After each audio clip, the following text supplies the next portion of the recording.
The United States has banned oil imports from Russia over the war in Ukraine. Within a day, the ripple effect is now starting to show. Oil prices are at a 14-year high. Cost of oil per barrel has reached a whopping $140 a barrel. And Russia is now threatening retaliation. So the US is hunting for alternatives. The US President Joe Biden knocked on Saudi Arabia and the United Arab Emirates doors. But all he received was a cold shoulder. The two leaders declined requests to even take his calls or arrange calls. Instead, they held calls with Russian President Vladimir Putin. Experts say that the two Gulf nations are regarded as the only global suppliers to pump enough oil to ease the price surge. OPEC is a group of countries that majorly exports oil to the world. So the West requested the bloc to pump up production, but the US left empty-handed, and that's because Russia, a member of OPEC, immediately declined the request.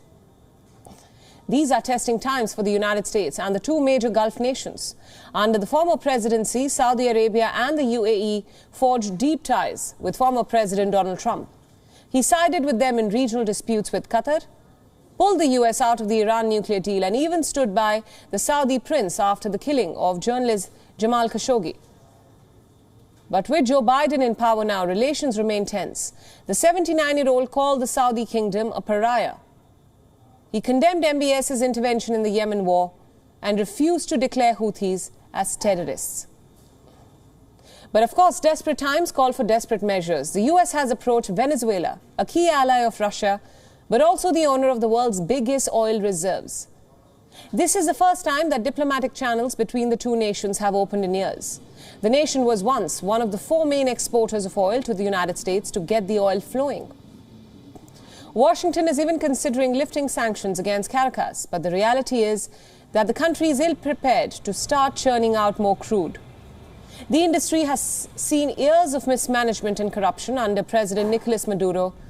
In the 1990s, Venezuela produced 3.2 million barrels a day. In 2020, it dropped to 1/10 of that. Our correspondent Susan Tehrani gives us more details about the developments ongoing, and this one comes from New York. Take a look.